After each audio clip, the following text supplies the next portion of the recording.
Michelle, you're dangerously close to the ceiling. Yeah, I know. I got taller. This is a room. I'm dying for somebody to ask me why I'm here. I already know. Yeah, this is a room we chopped in half to make a loft. No, you're there because of community service you've been Yeah. sentenced to. Yeah. Yeah, that's right. But I got to put up on the walls what I wanted. Very low down. It Yeah, looks good. It's good. yeah. So my kids, two girls, they couldn't live together in one bedroom, so we made two bedrooms out of one. It worked nicely. Yeah. Now upstairs is the attic, also known as the guitar case room, also known as the extra pillows room. All right, let's give this a minute or two more. Chat amongst yourselves, and then we'll start. And we have a quorum of the committee. Excellent. Hello, Jay. Natasha's going to be here a couple minutes late. She's picking up her son from school.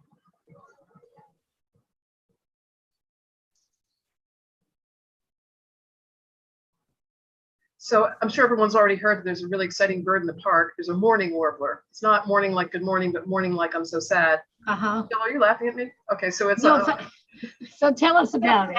it's incredibly rare, and it's over by Turtle Pond. The way to find it is just to go look for the huge group of birders. Yeah. That's That's great. birding the birders. If you look for where the birders are, you'll find the bird.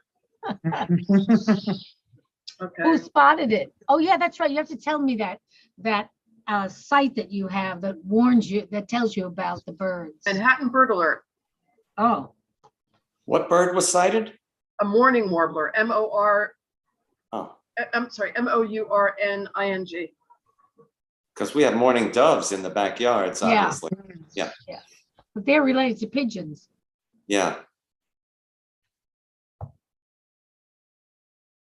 Okay, so we have a quorum. We might as well get started. I'm not sure how many people are going to come today. So well, I was going to kick off with a toast to Shelley because it's his birthday today, and I had a trivia question, which is what do Shelley and Bertrand Russell have in common? But since Shelley's not here, I'm not going to tell you about Bertrand Russell, who's a 20th century logician, and we'll just plow on. Okay, Susan, actually, could I interject?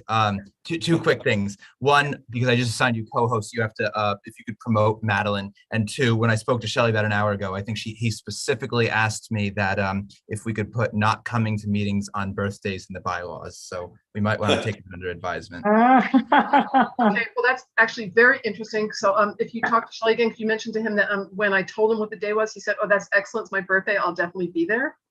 Oh. Yeah. He's now been outed on Zoom. Okay.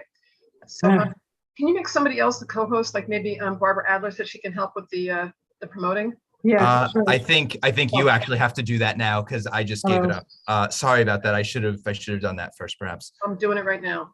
Okay. Thank you. Okay. Hello, Madeline. Thanks for joining us. I'll try to keep an eye anyway, Susan. Okay, great. All right. So welcome to the May 18th Bylaws Task Force meeting. We have a quorum. Let's get started. Thanks everyone for joining us. I've had we've gotten tremendous input from folks. Really appreciate it. It's been a rolling thunder of changes. I apologize for having sent out the most recent draft so late last night. The changes were noted and read. The way I want to start off the meeting is to go through the changes, to highlight the changes that have been made, although they were all in red for everybody to see, but just to highlight the material changes, not every change, but just the material ones. And then to talk about any questions or comments people have. And what I'd like to do there is prioritize folks who haven't spoken before, because we've already had a number of meetings where everyone's had a good chance to speak. And then finally, just ask, are there any other additional comments and changes? And what we're trying to work on here is a chance to get to a full board vote in June. And yes, I do know the June agenda is very full. We all know that, but hopefully we will have worked out most of these issues, so it won't be a lengthy conversation at the June full board meeting. So without further ado, the two most embarrassing changes that were pointed out to me, and this is why it's great to have lots of eyes. Roberta Seamer got one. Thank you, Roberta. She doesn't want credit for this, but she pointed out that I had the dates wrong for the when the election is. That's pretty embarrassing. Wipe a little egg off for that. And then Louisa Craddock, who couldn't make it, got the other one, which is in the attendance and voting section. I mistakenly said arriving early and leaving late. So that's something that never happens. So I've corrected that. So if you notice that in your draft, that's now been corrected. Then on to the less embarrassing changes. I'm just going to go through them pretty quickly so we have time for chatting. The first one is that Robert's rules have duly been added. I changed the pronouns from he and she to they throughout, which was suggestion somebody made, and I thought it was great. In terms of the media, and I know we have Carol Tannenhauser here, so hello, Carol, from the West Side Rag. Let me just briefly go through what the concept is here. And so we've made some changes. The most important thing is the board chairperson is the sole spokesperson for the board. Members may indeed speak to the media. The only caveats are they need to notify the chairperson, not get authorization in advance. That was something originally had been suggested, but just simply notify the chairperson they've done that. So the chairperson has a heads up that this has happened in case they get additional questions or follow-up questions. You have to make sure that it's only a personal opinion you're giving and that you're not speaking on behalf of the board. And sometimes there's been some confusion about that. And where that would be a problem would be if somebody gives the mistaken impression they're speaking on behalf of the board, then the chair can go someplace and get asked a question. Oh, is Community Board 7 doing such and such? They say, no, we're not doing that. Well, so-and-so said you are. No, what so-and-so should have said was, this is my personal opinion. We should be doing this. But so you have to be very clear. It's just your personal opinion. And you're not speaking on behalf of the board. And then finally, you need to state if you've been approached by the media or vice versa, just so that we have some understanding of how this is going on. It's not to gag anybody. It's not to control anybody. It's just for transparency. And I think we all can agree that's a good thing. Finally, I called this the Madeline Innocent rule. She'll probably snarl at me for this, but advocate for issues that are not actively before the board. Absolutely. That's why you're on the board. So go ahead and keep doing that. But if it's an issue that's actively before the board, then please don't advocate for it in the media or out in public.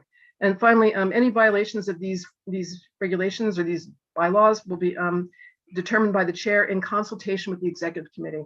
And let me just take a minute and talk about the executive committee versus the steering committee and the chair. So the chair, people have suggested that the revisions to the bylaws are giving the chair increased power, and they're not actually. What's happening here is what we're trying to do is it's the same things the chair has always been able to do. I went through and I checked up against the CB7 current bylaws, and the responsibilities of the chair, if anything, have been streamlined a bit. It doesn't list as many things as the current bylaws do, and the difference is that the executive committee, as I've said several times, the executive committee is elected by the board members. The steering committee is the heads of the committees that's been appointed by the chair. So the executive committee is actually appointed by the entire board. So that's a small group that has everybody's confidence and everybody's chosen them. Whether or not you voted for these people is another matter. You might have lost. Your candidate might not have won, but this is a group that's been appointed, not been appointed, it's been elected. So it's important to know that in many situations, we've got the chair in consultation with the executive committee or in consultation with steering for certain things. Barbara, did you have a question, or are you just? I just wanted to make a comment on talking to the press, if I might. Sure. And that is that not in conjunction at all with CB7, but I've spoken to the press many times in conjunction with my old job. And I always said, in addition to saying, please don't, please make sure that you say that I'm speaking for myself. I've always asked those people to please put it in their article that, so-and-so says that he is speaking for himself and not for Community Board 7. And I think that's important because often it just doesn't get into the article. Okay. Okay, thank you. Sure. I'm promoting two folks. Shelley and Miranda, I've promoted you. So now we can backtrack a minute or two. Shelley, are you there? Are you there? Guess he's finding the unmute button. Okay. Shelley, are you there? Excellent. So you missed my opening question, which is it's a trivia question. What do Bertrand Russell and Shelley Fine have in common? Their birthday. Yes, very good. Okay. Okay, very good. You missed it. I opened up with it. All right. Thank you. Thank you. Thank you for attending on your birthday. Also known as Arab Logbook. Okay. What's on here? So I just have to say that Pope John Paul 23rd, and Reggie Jackson and I share the, amongst others. While we're digressing, I'll just mention that Reggie Jackson went to my high school. Okay. Not And the I'm 44 also. not the same time. Okay. Moving on with the brief changes, and then we'll come back. And if you have other questions about these things, why don't we come back to them? So just make a note that you have a topic you have a comment about. Shelley, we're just going through the changes of that have been made that are highlighted in red, the important ones. The language for the removal, we've added that a request to have a member removed should be in writing to the executive committee. It didn't say in writing before. And we've changed from 5 business days to 7 business days for a reply for somebody who has been suggested that they be removed or requested, and that it will be heard by the full board in executive session rather than the full board, just so the public can't come and hear that. So once again, to try to protect the privacy of the board members. And then finally, I want to really stress this. A board member can only be removed after a vote by the full board. So it's not one person willy-nilly getting rid of somebody. And then the affiliations language has changed. The word advisor was changed to advisory board. And then we've added language regarding the inability of the chair somebody to chair a meeting if the committee regularly reviews matters. So we've clarified that using the language from the charter. The next one is the topic of decorum at meetings. We've removed the term decorum is essential. We've added the refrain from unbecoming behavior and the phrase don't interfere with orderly conduct at meetings. That's the gist of this. Just conduct yourself in a whatever way. And then finally change from speak twice to speak only once. In the current bylaws, it says you can speak twice on any topic. But if you do the math on that, if you have 50 people and everyone speaks even once, that's a pretty long meeting. So what I would urge is people shouldn't feel like they're being constrained and or gagged and they can't talk. But simply, if you feel like you have a lot to say on a topic, I'd say wait until the end and then raise your hand so you have a chance to comment on what other people have said. May I Yes. suggest something? And I don't know if it could be bylaws, but it's an understanding. When I was chair, what I did, if there was a multi-section resolution, okay, that was being discussed, we discussed each part because someone comments on part 1, and then later someone comments on part 3, and that same original person wants to comment on 3. So we spoke about each issue and everyone speaking once. So I think it's not for the bylaws, but it's for the understanding that how resolutions are presented and discussion is presented will affect how coherent the dialogue and discussion is. So if you're talking about one thing and someone's talking about another thing, the public and the board sometimes has no understanding of what's going on, and it's hard to follow. So there may be a suggestion, I don't know if it's at this part, that that discussion should be about one issue at a time, or else it becomes confusing and not coherent. Okay, and that's why people sometimes come back and say, "Oh, I have to comment on that because I didn't know we were discussing that. I thought we were discussing that." So that's just my thoughts on it. Yeah, I think it depends on the resolutions presented, as you say, but the spirit of this is simply that it's not intended to be a conversation. We want to encourage the conversation to take place at the committee level. And if you have a comment, it's a broad comment. And as I said, if you think you're going to have a lot to say about it, then wait until the end so you can, don't be the first one out of the blocks so that you don't, find yourself wanting to refute. I hear you. Okay. Then attendance. Okay, this got the vote. We have a couple of hands up, Susan. I'm sorry, I didn't see that. Jay? On the issue of I apologize. limiting the number of times a member can talk, I want to go on record. I am against a declared number of times that members can speak. We have, people who sponsor resolutions or have an expertise in the resolution, and during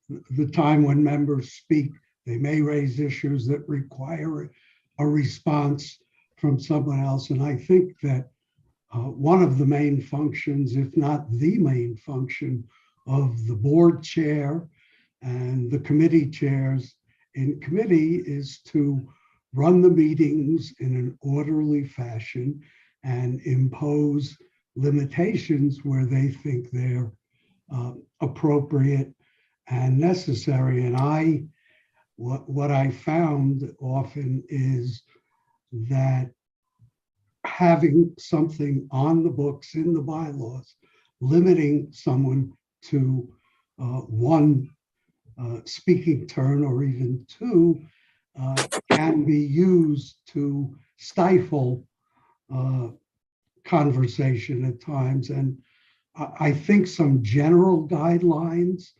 about, being concise and being prepared and as Shelley said, limiting it to the issue at hand, I think that's all good. But putting a arbitrary number of times on when a board member can speak, I don't feel that's appropriate. And I'd like you to consider, like the task force, to consider not doing that. Okay, I appreciate that. You'll notice that the language says, with this discretion, or there's some sort of, leeway given to whoever's running the meeting, whether it's at a committee meeting or it's at a full board meeting. So it's not a hard and fast rule. It's simply a direction, and it's not arbitrary. As I said, in the current bylaws, it says you can speak twice. That's something that was voted on duly. But I think that it's important to have this here, to have some guidelines for folks. Roberta? Yeah, I agree, Susan. I think it's important. I think time management is very important. We've had issues where every single board member has wanted to speak. And we've had meetings where we've had a very long agenda. And so if every board member spoke for even 1 minute, by the time you pass the mic to the next person at 50 people plus, some people may be taking 30 seconds and some may be taking a minute and a half, you're almost at an hour. And at that point, no one can hear anymore. So I think having guidelines, encouraging time management is very important. And the chair always has discretion to, call on whoever the chair wishes to call on. Thanks so much. If anything, I got a comment from somebody that they wanted to add those kind of time management guidelines, if you will, to committee meetings as well as to the full board meeting. So it was a sort of going the opposite direction of what you're going in. But Jay, I have to say one more thing, that when you're the person doing the presentation of the resolution, obviously you can talk some more. And now I see you've raised your hand twice, so you want to talk a second time. Let me call on Ken first. Ken? Okay, I wanted to say, first of all, I just have a question. How long is this meeting? I'd like to keep it to an hour if we can, but we have 2 hours allotted. Okay, I agree with Jay. I think I've been on the board for 13 years. There have been a lot of meetings where the chair at his or her discretion has said, we're only going to have a certain number of comments, but to actually codify it in the bylaws makes it more punitive or stringent. And then people can point to that and say, oh, you can only speak for twice or whatever. It should totally be up to the discretion of the chair, and past chairs have always used that discretion when time was an issue on a particular topic. And it's been working. That's the way it should work. Okay, but just to be clear, in the current bylaws, it says you can only speak twice on a topic. Well, we should get rid of that. Okay. And it should be up to the chair's discretion how many times people speak. Okay, so right now, what the suggestion is that it would say speak only once, and it's still at the chair's discretion. Thanks so much, Ken. Miranda? Hi, yeah, I wanted to agree with Jay and Ken on this. I think that there might be some meetings where someone has a lot more expertise or a lot more to say about an issue, and maybe they don't speak much the next meeting. So I don't think the 2-time limit or any kind of numerical limit is useful in this context. Okay, very good. Barbara? I agree with Roberta. I think time management is extremely important.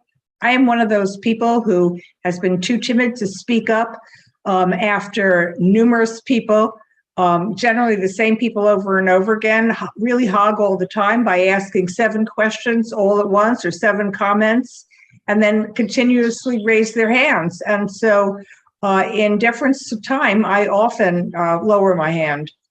I'm sure that there are other people who do the same thing. Okay, great. Natasha?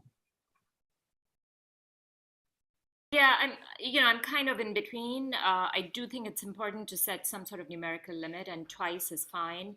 And the chair always has discretion, whether it's a committee meeting or the full board. So,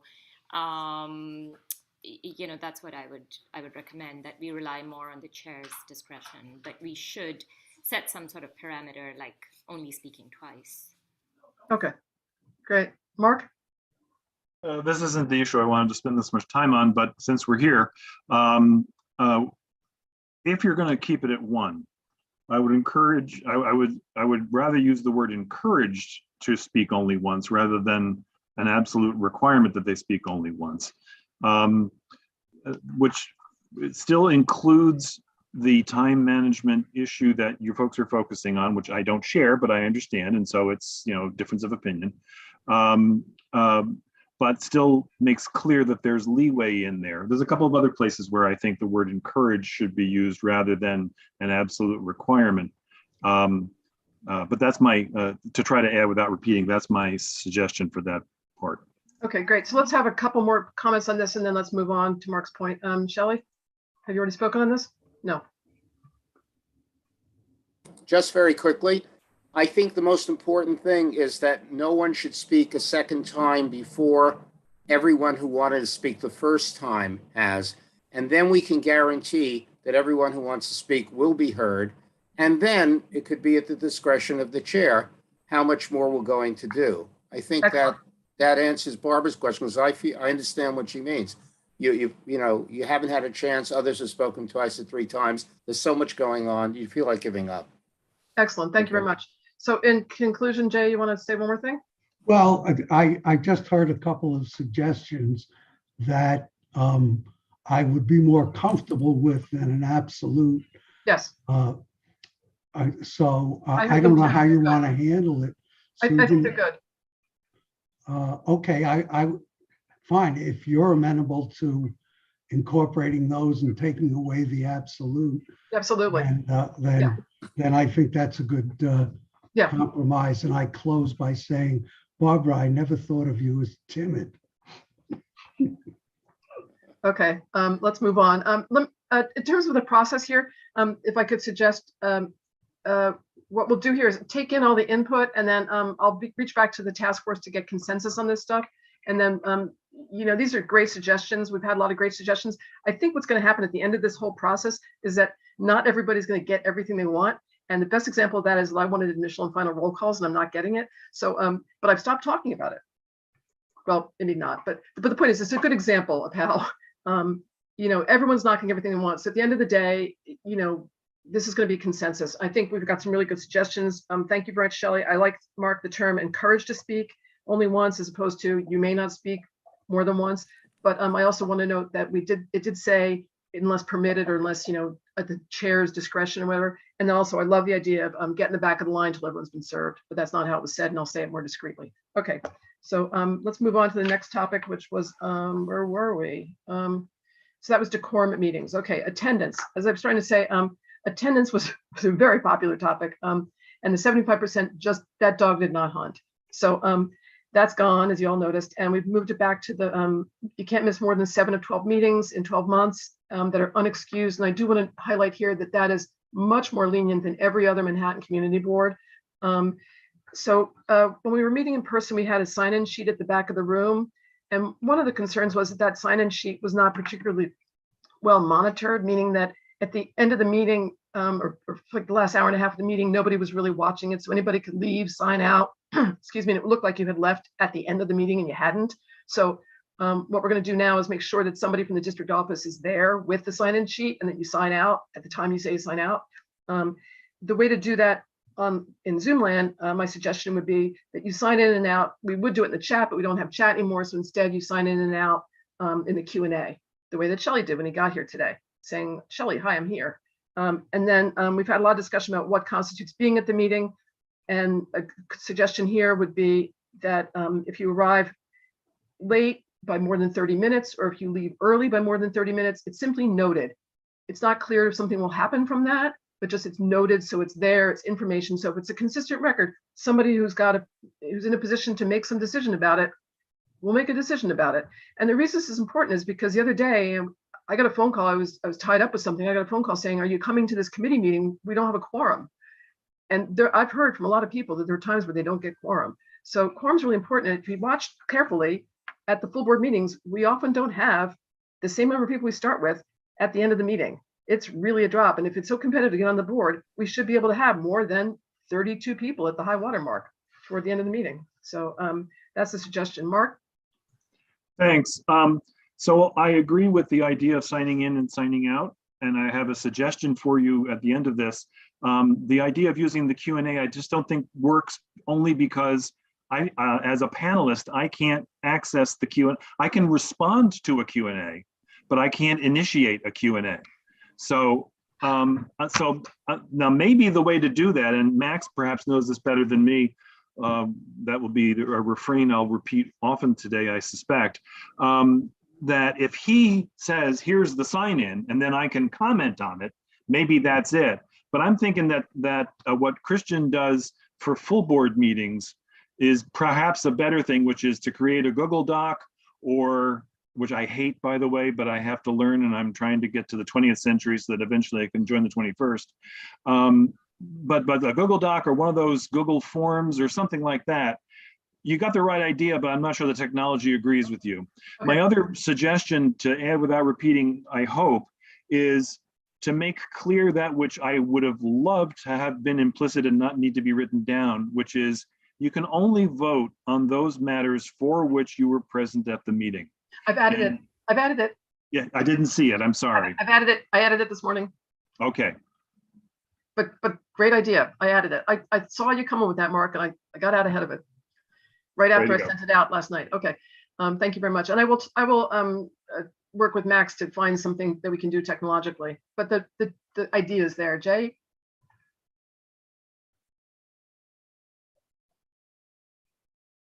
Needs to unmute. I think he's working on it. I wanted to say that, you know, in light of Mark's comments about using the Q&A and the technological drawbacks of how to do it, and I know I've said this before, the bylaws that we're doing assume that we're going back to normal. And the legislation that was recently passed and the interpretation by the New York State Commission on Open Meetings states that agencies and are expected to go back to normal. So I think we need to focus on what a normal meeting would produce in terms of sign in and sign out. Yeah. If we get to the point where we're compelled to incorporate technology, then we can deal with it by amendment. But I don't think we should get mired down in Q&A. Yeah. It's a great point. Thank you for raising that. These bylaws do not address the larger issue of, you know, whether it's a hybrid meeting or not. That's going to be handled by the remote task force. And I fully expect that there will be an amendment, you know, in the fall at some point about that, or at some point. I don't know when it will be. I'm not going to speak for Elizabeth Caputo's not here. She's running the task force. But we have made a couple changes that do acknowledge that we've been in Zoom land for over 2 years now.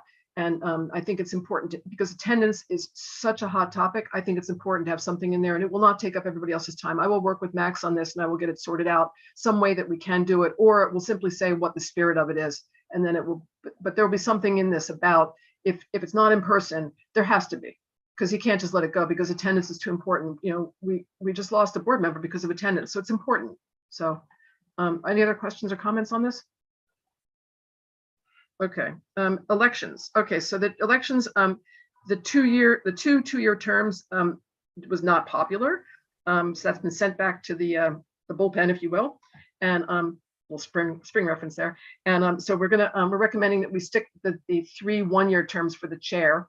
And the change that Roberta caught this morning, thank you for that, Roberta, was that the candidate presentations and the Q&A and the elections take place at the October full board meeting. And then the new candidates will take over, the new chair will take over, new officers will take over in November, not having elections at the November full board meeting.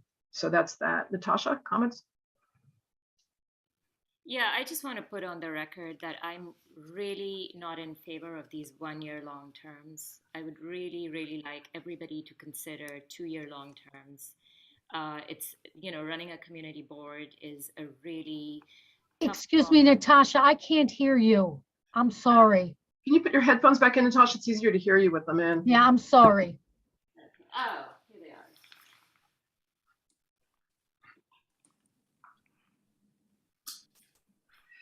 are. I know that I'm going to jump in while you're putting the headphones in to say that I know there are some people who are really in favor of the 2-year term. I know I was one of them.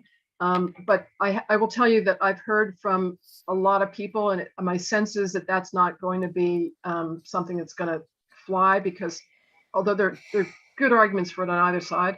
Natasha's got her headphones in, so I'll let you. Yeah. Okay. Can you hear me now? Yeah. Okay.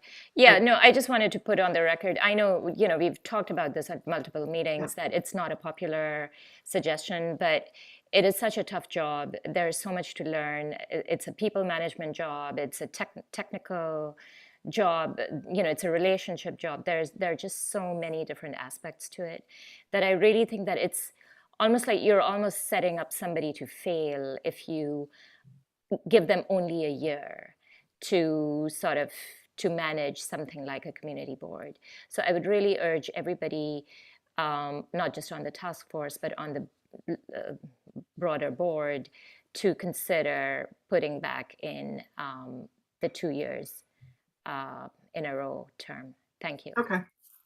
Maybe what we'll do is at the end of the meeting, or actually right now, do you want to everyone lower your hands? Let's just take this is completely unscientific, but just a directional thing. Let's say, the folks who've come here today are people who are interested in this, just to get sort of like a which way the wind is blowing. Jay, I'm going to lower your hands, so don't lower it. Okay. And I know you want to speak. So if you're in favor of staying with the 1-year term for the board officers, can you raise your physical hand? Okay, that's fine. Raise your whichever hand you want. So we've got, so to stay with the 1-year term is 1, 2, 3 people. And Miranda and Josh, I can't see any hands, so you're not in favor. So it's in favor of the 1-year term. 1-year term is 3 people, right? Shelley, Mark, and Ken. Okay. And then lowering your hands. Okay. Susan, I assume that's a 1-year term. That's with the a 3-term limit. Yeah. And okay. And then anybody who's in favor of a 2-year term, can you raise your hand? With a 2-term limit. Yeah. Well, let's just do it one at a time. Okay. One component at a time. Let's have a control here. So that's 1, 2, 3, 4, 5, 6, 7, 8. Okay. Jay had his, I think, his physical hand up, right? I'm sorry, who had a physical hand up? I thought Jay had his physical hand up. Is that right? Do you, Jay? Yeah. I'm sorry. I thought that's what you wanted. Yeah, I did. I didn't see your physical hand. I'm sorry. 1, 2, 3, 4, 5, 6, 7. I've only got 7 here. No, it's 8. Okay, I'm sorry, 8. I put my hand down because I thought the vote was over. I put it back up. Okay, so it's 8 in favor of the 2-year term and only 3 in favor of the 1-year term. So we'll have a discussion about it again. Okay, thanks very much. And then Jay, you had wanted to speak, or was there somebody else who wanted to speak first? Hands down, everyone. Josh, did you have your hand raised to talk? No. Miranda, to talk? Yeah, sorry. Can I ask a question about the term limits? Sure. Is that out of order? Okay, so my understanding is that the term limits were dictated by city law, not board by board. Is that not correct? That's not correct. It's Oh. board by board. Okay, and I wanted to one more point of clarification on that. It says April 1st. for a lot of this language. And we obviously just got new members last week. I was appointed in 2020, well after April 1st. I'm a little confused about why that became the language that was used. I'm so sorry. When you're talking about term limits, you meant for the board members or you meant for the officers? For the board members. I'm so sorry. The board member term limits are set by the city charter. I'm really sorry. I thought you That's meant okay. No worries. officers. I really apologize. No, I appreciate it. I just wanted to double check because it's pretty like well written out in the terms of membership part of the bylaws, and I was a little confused as to why that is. If there's a whole section of the bylaws that says that we follow city laws. I thought it was important to keep it. Would you mind turning your picture on? I don't want to impose. I'm not able to at the moment, no. Okay. It's a little unnerving to talk to a black hole. The reason why is because it was a recent thing that was a big change, and so it seemed important to keep that in there so people know for the duration of when what your term will be, so that nobody has to go to look at the city charter. Because I've been spending a lot of time in the city charter. It's not a fun place to be, and this way it's easier and it's right at hand, and it's such an important part. There's so much other stuff that we have not put in because it's in the city charter. And I'll give you an example of that would be like ULURP, and that's covered in the bylaws, not the bylaws, that's covered in the community board handbook that Roberta put out. So there's other stuff that's not there in chapter and verse, but the terms of your membership, that's a really important thing. So we thought it was important to put it in. So could someone explain, it just seems a little redundant if I'm reading this clearly, because it says if you're appointed after 2019, and then it's talking about people appointed after 2020, and then it says another part about people appointed after 2020. So I'm just a little unclear on this paragraph. Okay, we'll take another look at it and see if we can clean that up. Yeah, and just the April 1st part also, because as I've only been here a year, but my understanding is it seems to be that now members are appointed in May. The deadline is supposed to be April 1st, but instead it's whenever they are able to get through it. It depends on the quantity of applications they have to go through, and then it becomes effective whatever the date of the letter is. But the intent, the city charter is by April 1st.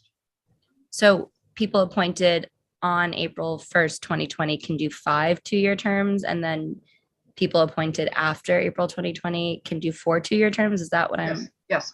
Correct. Yes. Okay. Got it. Okay. Thank you very much. Sure. Other questions, comments? Okay. And then finally, bylaws amendments. They were changed from a two-thirds to requirement to get approval for an amendment, and it's been changed to a majority vote of those present for the approval. And that was surprising that was controversial. That was just something that was in the Manhattan Borough President's template, and we never thought anything about it, but it was not popular, so we've changed it. So with that being said, Beverly. I have some comments, most of them very quick. And I'm sorry, I would have done them in an email, but I didn't get to look at it in time. If I could just run through them quickly. If they're not significant actual changes, do you want to send them? We'll talk about them offline, and then I'll incorporate them in the next draft, unless they're substantive or they're like, about. Well, I guess they're substantive. Sure, then go ahead. Under task forces, it doesn't say anywhere that a matter voted by a task force can be presented for approval to the full board.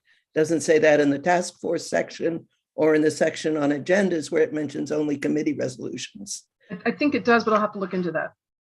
So I just thought that was an oversight. Okay. Next. Can I add? Go ahead, Roberta. So task forces were not supposed to have a committee. Task forces either went to the committee of choice or to the steering committee to get a resolution passed. So in our old bylaws, task forces. So for example, if the senior task force would go either to housing or to HHS or to land use if we had something we wanted passed. However, this task force is presenting a resolution to the full board. So it just seemed to me that that it made sense to, in the case of this task force or the virtual meeting task force, that they be able to, since they're being asked to, present recommendations to the full board. So something I just, also, there was no notice requirement for task force meetings. There was for committee meetings in section 3JA. So there was that. We originally, I thought we're going to put in steering committee minutes requirements for the secretaries. I did. That fell out of No, the I did. one that I you thought I did. circulated. I The thought one I that went around last night didn't have it in. Okay, I'll double check it. And under district manager duties, the district manager, it says performs duties requested by committee chairs and co-chairs, but it doesn't say they perform duties requested by the chair and the executive committee as well. Okay. So those are all just tiny. The one sort of more substantive thing is in 3H4, where there's language about chairpersons of standing committees when both are term limited, a 3-year extension if they're term limited at the same time. I think that would mean 6 years plus 3 or 9 years would be the potential legal limit for a committee co-chair, if my math is right. And in a period when there are term limits to be on the board, that really doesn't make sense anymore. So I wanted to suggest that that particular phrase be something more like, in cases where both co-chairs would be term limited in the same 12-month period, the chair may extend the tenure of one co-chair for a period necessary to provide continuity to committee business. Something that's more, that doesn't put you in this sort of 3-year window, which sounds overly legalistic to me, and also kind of not appropriate when everyone's term limited after 4 2-year terms. Did you have any other questions, or is that it? That's it. Great. So let me do the same thing we did before and do like a which way is the wind blowing kind of thing on this, because I know this is another popular thing. The history behind this is that the bylaws, which were well written and served us well in 2013, were amended in 2019, Roberta? In 2019? January of 2019. Yeah, 2019, with this language. So what we did was because this was voted on, we carried this on this language exactly the way it was. And we had a lot of discussions about whether or not to change it or take it out. And because in light of the term limits on the members now. Let me just take a quick vote, and I'm going to lower your hand, Beverly, so we can see everybody's hands. Okay, so those in favor of no term limits for chairs and co-chairs, raise your hand.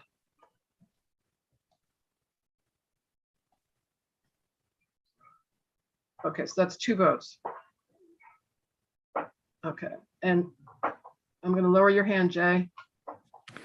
And those in favor of term limits for chairs, Roberta, is your hand raised? Okay, those in favor of term limits. So, okay, 2, 4, 6, 8. Okay, so it looks like people, so that's like 2, 4, 6, 8, 10 in favor. Okay, so then can everyone lower your hands? So that's pretty unanimously in favor of term limits. Then the question just is, how much, how many years? And so it seems like we should keep this in. The question just is for what length of time. Natasha, did you want to talk? You're just hand is still up. Okay, Madeline, did you have a comment? No. Okay, hand still up. Okay. Oh, okay. I'm sorry. That's okay. Jay, you want to talk? Yeah, just quickly. I raised this a long time ago and felt that we no longer needed term limits for chairs. We now have an 8-year outside limit for membership.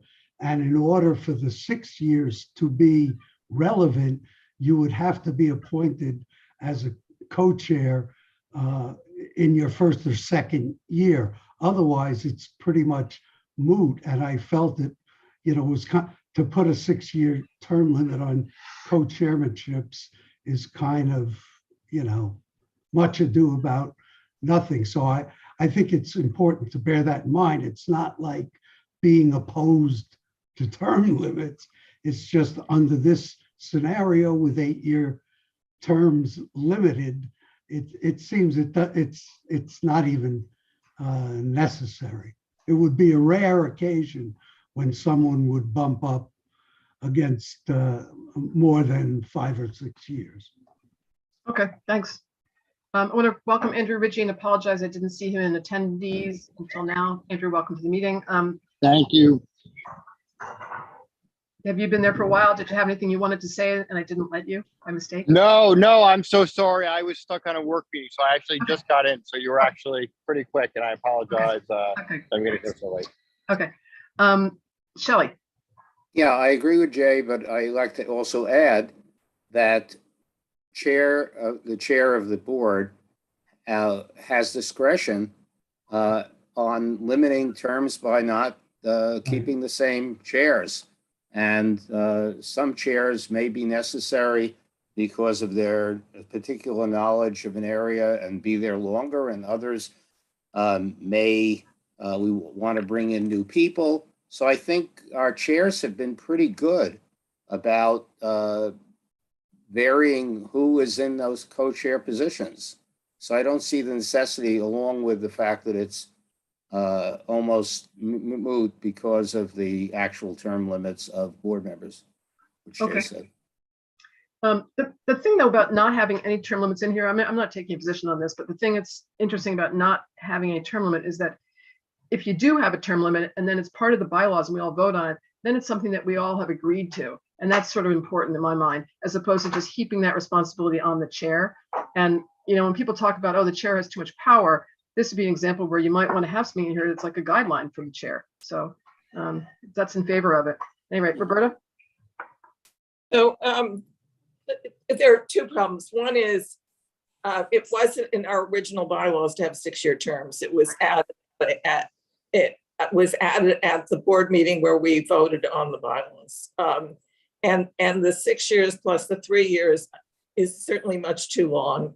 That was created when I was chair, and the 6-year term limits was up for a lot of committees at the same time. And anyway, it was a bit contentious, and it actually won by a small majority. You know, it's hard when you're chair.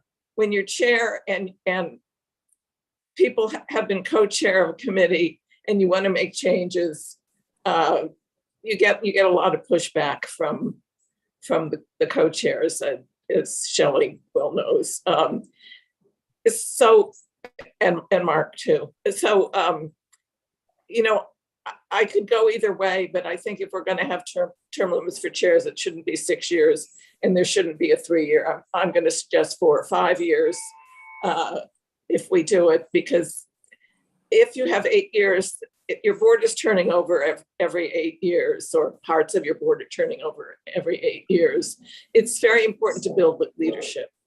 And it's very important for a co-chair of one committee to help a newer person come in and be co-chair. As we all know, it's a big learning curve to learn about the agency and to learn about, you know, the different organizations that you're working with. So just from my own personal experience, that would be my recommendation. Yeah. Anybody else we haven't heard from on this? Andrew, Albert, you're a co-chair. Ken, you've been a co-chair. Anybody else want to weigh in on this? Not to call on you like it's a law school class, but What we're currently proposing in the current proposed bylaws is how long? it's what it was before, which is it's really complicated. It's 6 years, and then you want me to read it out loud for people who don't know it? It's chairperson shall serve no more than 6 years consecutively after serving 6 years. A standing chairperson cannot serve again for at least 1 year. However, this term limit shall apply only to committees that have 2 co-chairs when both co-chairs have served at least 3 years as co-chair of that committee. In no case shall this term limit apply to both co-chairs of a committee in which both co-chairs will be term limited in the same 12-month period. In such instances, the co-chair with the greater seniority shall be term limited first. The remaining co-chair shall be term limited when his or her new co-chair has served at least 3 years. And let me just say, I had a great conversation with somebody who's been a long-standing co-chair, and this person felt like they were sort of like in co-chair purgatory because the co-chair kept leaving, and then this poor person was like, "Get me out of here!" But nobody's been co-chair long enough to like spring me loose from this job. So, yeah. So Ken, that's what it is. Yeah, well, actually, I think I wrote that language. Yep. Uh, No, but when you had no idea that would be a loophole. I'm sorry. I know you did. I didn't mean it that way. But yeah, I like Roberta. I could go either way on this. I think 6 years is, given the 8-year limit, is probably good. we think 6 years is okay, given the 8-year limit. Given the 8-year term for board members anyway, given the term limits by the charter. So. Okay, because some people were saying they felt that given it's an 8-year limit, that 6 years is an awful long chunk of that. No, I think 6 years goes by really quickly. I've noticed. Okay. All right.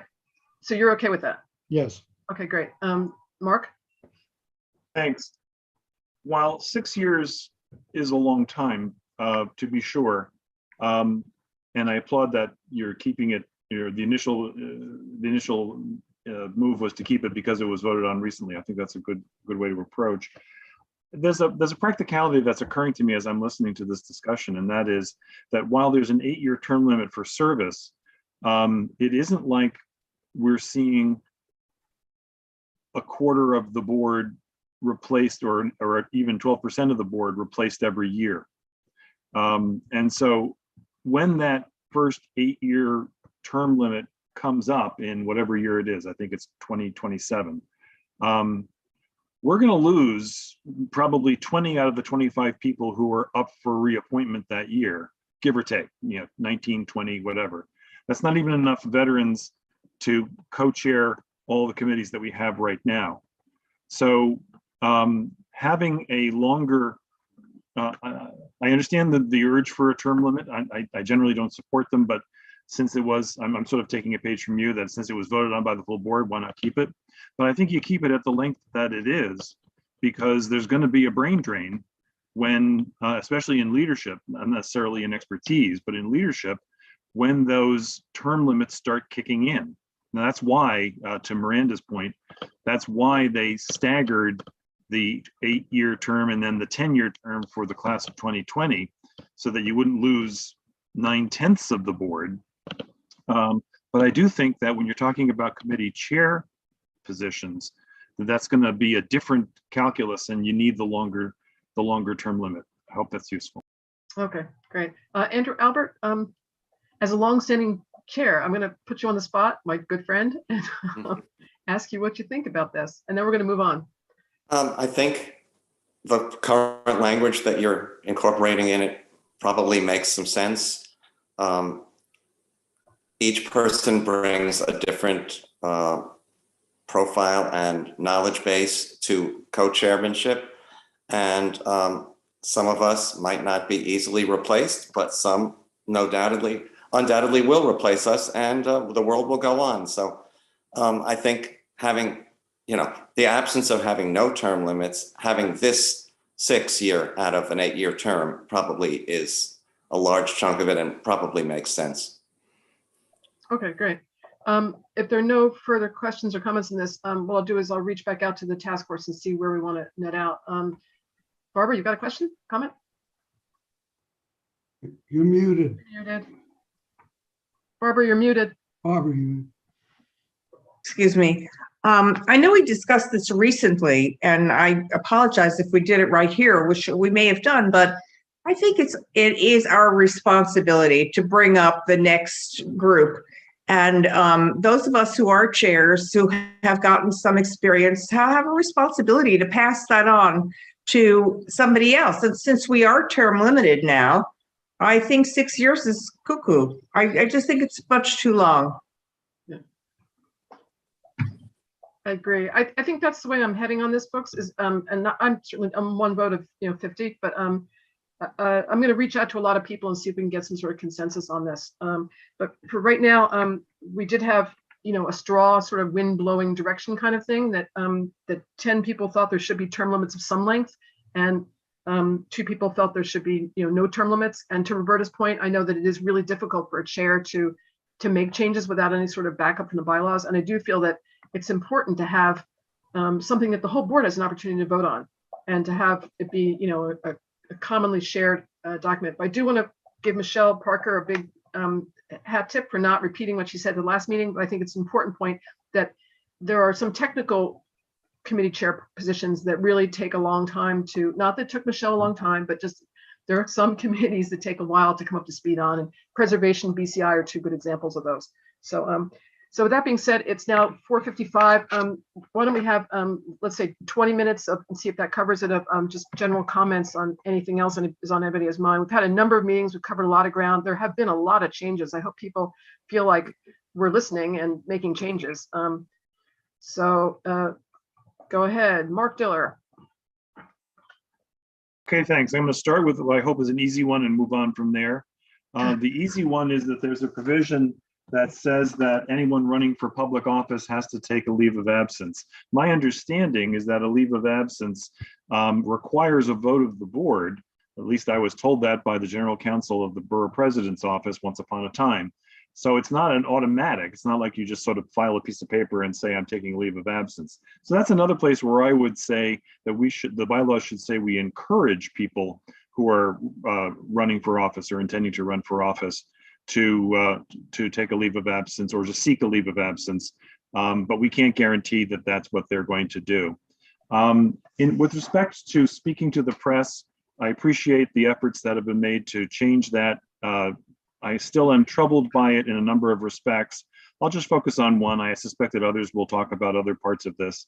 And that is, there's a phrase in there that says that in saying that I'm not representing or speaking on behalf of the board, and believe me, I agree with that precept, that if I'm not speaking on behalf of the board, that I should say so. But the phrasing is that so that the media understands. And I don't want to, I'll drag out the old Al Gore quote about it's hard to get a person to understand something when their job depends on them not understanding it.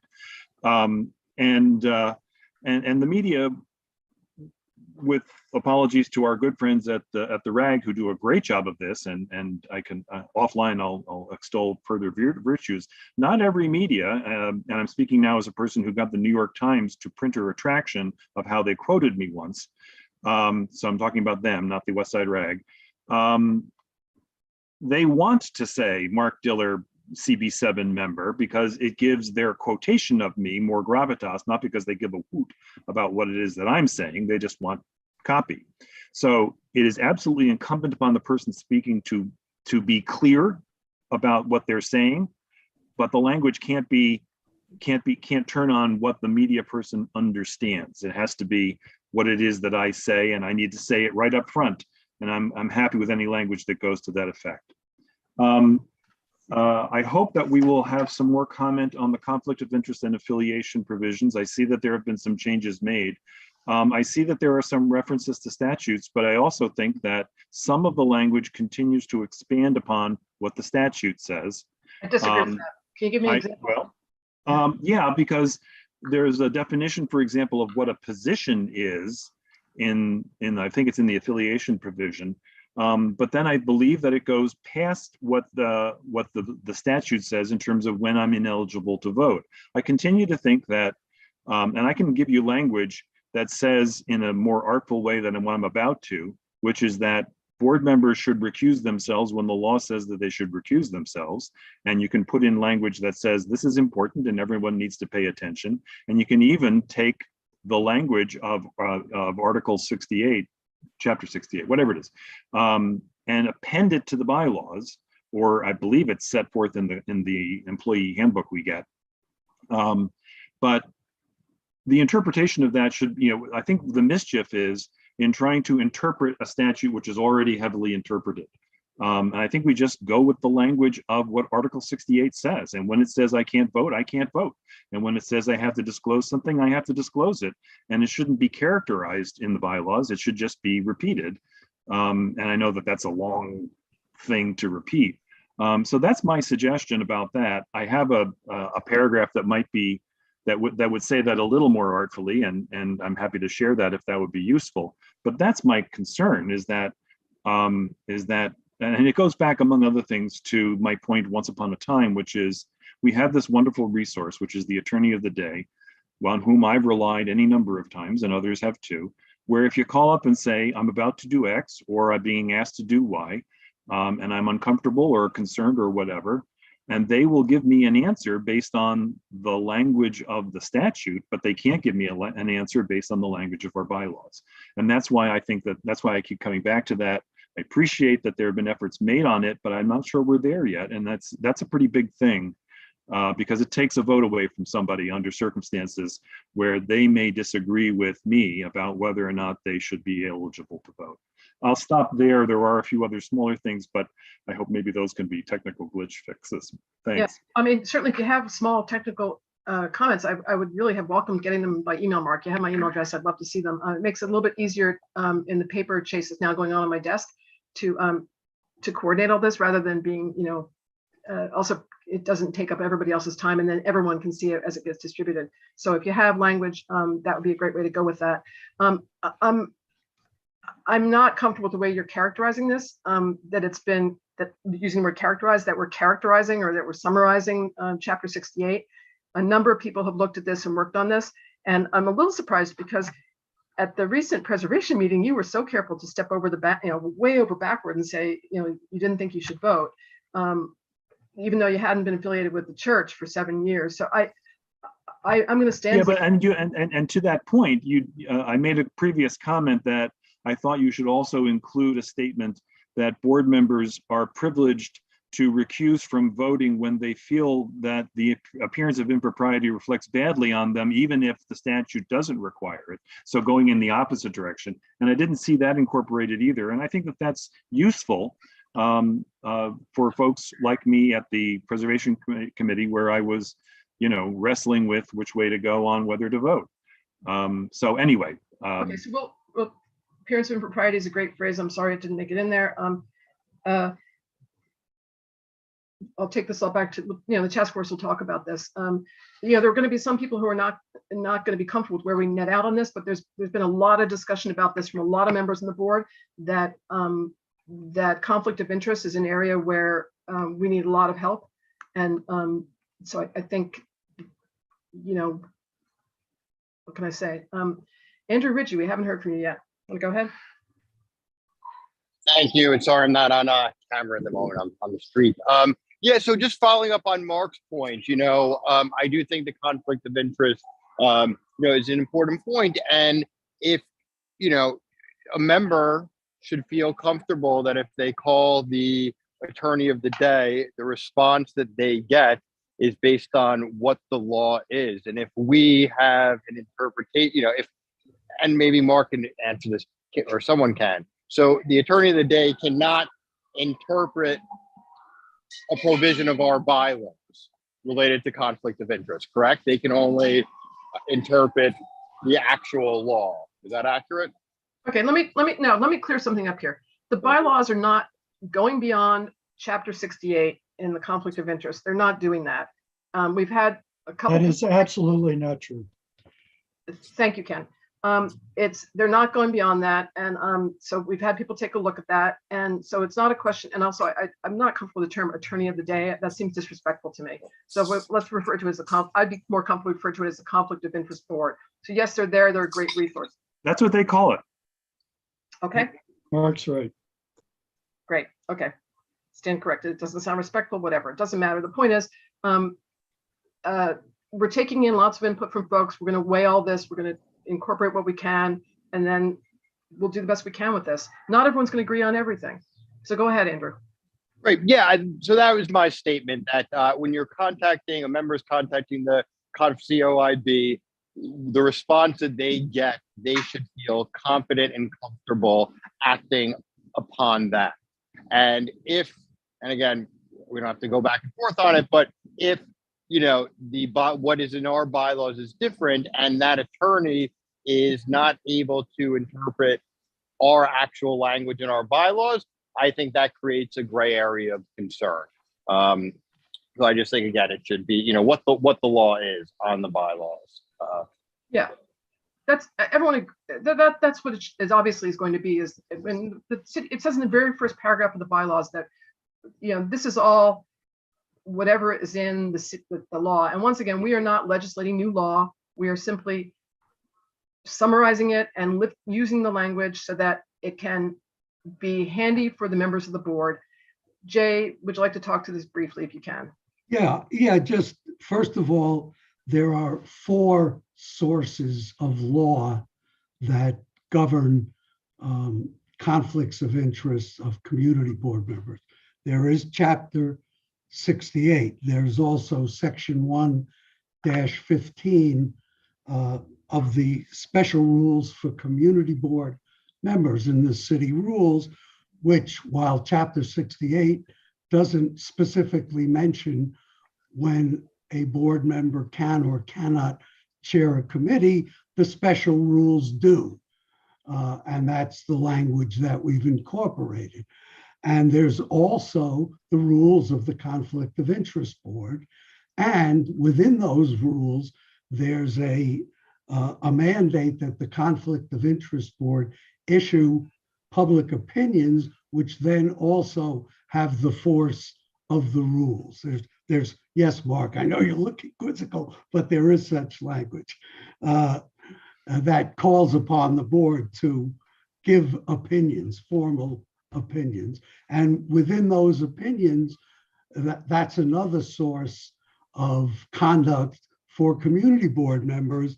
And I believe that, and I know I looked at it and looked at it and looked at it, that what the language that we're proposing to incorporate is a fair compendium of those 4 sources.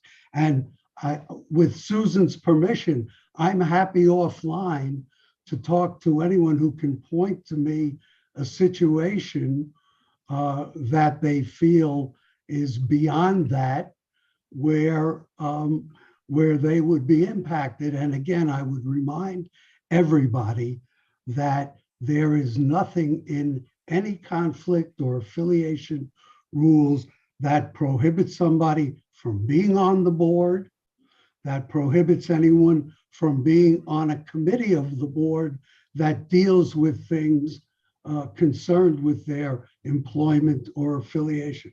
There's only 2 consequences. One is in very limited circumstances, not being able to vote. And even in those circumstances, you are never excluded from being able to advocate and voice your opinion on a matter. And the only other restriction is very specific in New York City's rules, that you cannot co-chair a committee if matters before that committee are likely to conflict with your interests 3 or more times in a 12-month period. That's, in my humble opinion, and I know Mark, I'm sure, is a better lawyer than I am, but I think we were pretty careful in trying to craft this, but I'm always open to correction. And as, again, with Susan's permission, if Absolutely. Mark, if you want to have an offline permission, or Ken, I'm happy to go over it and report back on it. I don't see any situation that is beyond that's prescribed in these 4 sources. Thanks so much. Ken? You're muted, Ken. Sorry, I'm not a lawyer, so I'm not going to get involved in that competition. Okay, next. But I did go talk to a lawyer about this. Your first mistake. I went to talk to the attorney of the day, which is what they do call themselves. It's on the website. And one of the major changes that many members object to in these proposed rules on affiliations is the insertion of not just having a matter before the board, but supporting a matter before the board. And so I described this law attorney of the day was not willing to go beyond, like I read her what our proposed bylaws were, and she, wasn't willing to comment on that. So I said, well, if I, would you be willing to just tell me, whether it goes beyond the CO, the conflict of interest rules? And she said yes. So I read them to her. I described a situation where a community board member is affiliated with a not-for-profit group, let's say a board member or an advisory council member that supports a matter before the board. I said, would that member have to do the things that, according to the COIB, that we're requiring, like perhaps not voting? And she said, quote, that wouldn't be a conflict under the conflict of interest law. An organization taking a position on a matter wouldn't require someone to recuse from voting under the law. Then I also asked whether there are any. What's the attorney's name, Ken? Claire Wiseman. Great. When did you talk to her? The last Friday. Excellent. How do you spell Weissman? Like Frederick. How do you spell it? Wiseman. Great.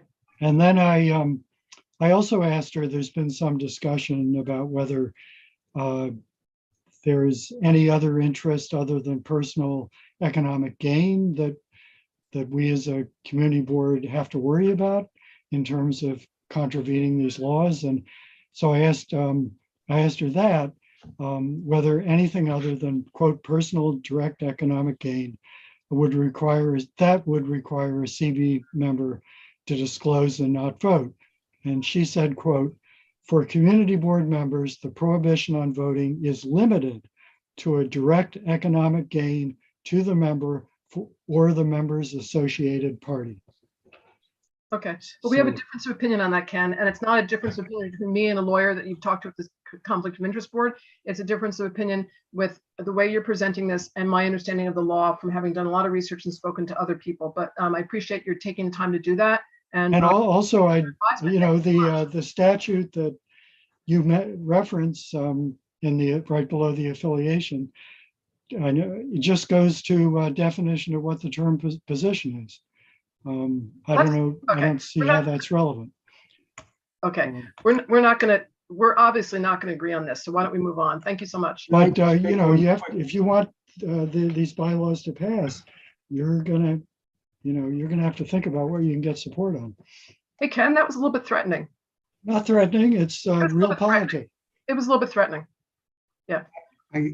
Susan, if I may, for the record, in April of 2021, I had conversations with Ms. Weissman, who informed me that she would also verify them with her superior.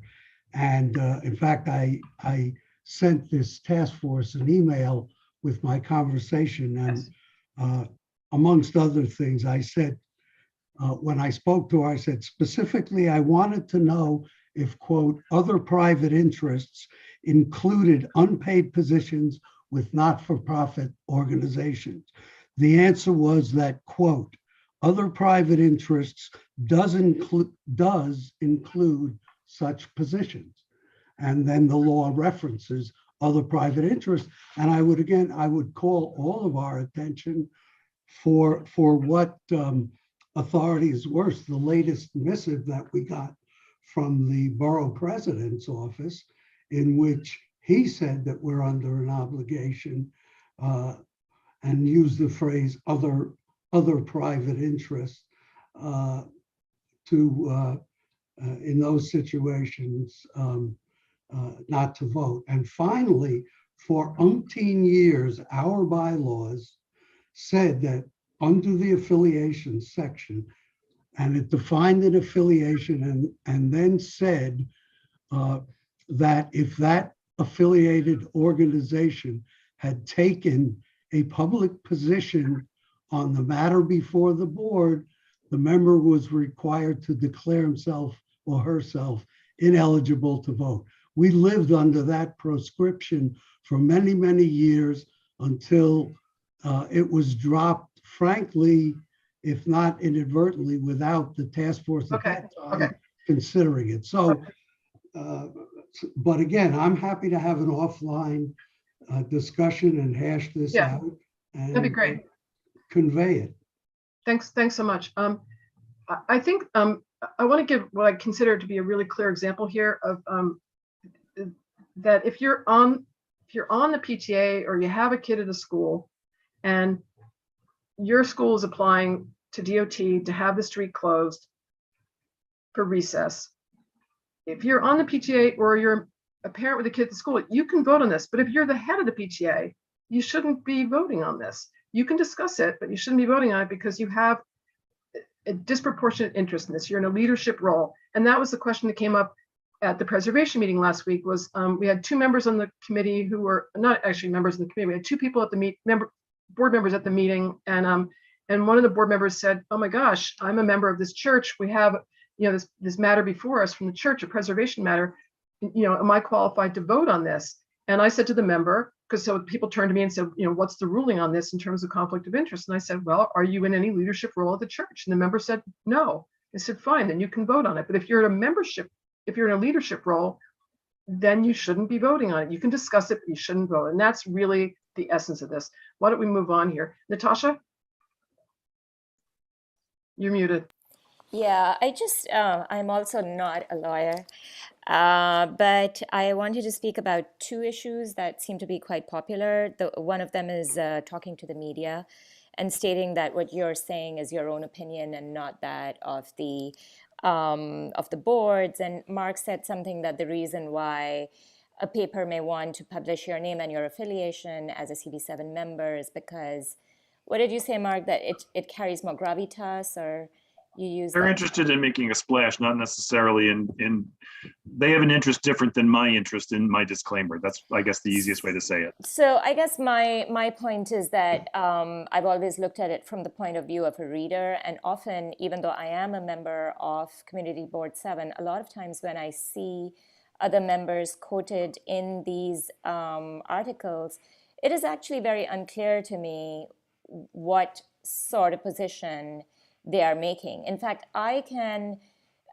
send you an article, I can share an article where a member has been identified as a Community Board 7 member and has made a very clear statement about a position, about a situation that was not in front of the board, but it was definitely, but he made it sound like when it comes to the board, this is what we should do.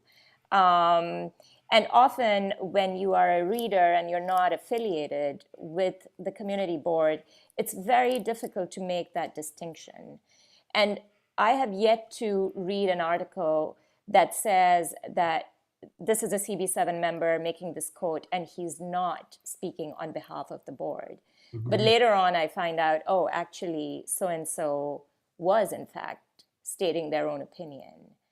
So, your perspective is different, Mark, but my perspective is that from a reader. Like when I'm a reader and I'm reading the statement that so-and-so, Natasha Kazmi, a CB7 member, said this, it immediately comes across as, a position that I'm taking on behalf of the board. It's really unclear.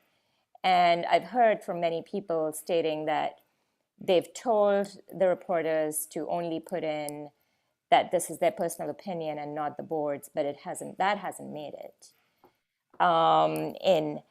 And also the other point about leave of absence, if you're running for public office, I just feel like running for public office is such an important job. It is such an important commitment that you should be devoting 100% of your time to that. And something like serving on the community board, whether it's just one committee or two committees that you're serving on, it takes up a lot of time. So you cannot possibly be committed fully to either one, either your commitment to running for public office or your commitment to the board. And I've also seen situations where people who are running for public office have in community board meetings been campaigning, whether overtly or more subtly, for their platform. And frankly, it is a huge disadvantage. It is a huge advantage to them, but a huge disadvantage to their competitors. So I don't know what the solution is. You're saying that a leave of absence cannot be just granted. But I mean, my point is that somebody running for public office should definitely not be serving on the board for that duration. That's all. Yeah, thanks so much, Natasha. Shelley? I agree with Natasha, especially on the latter points. We've seen people who are running for office use the community board as a platform and grandstand and mention other things they're doing. And having them there gives them a public forum.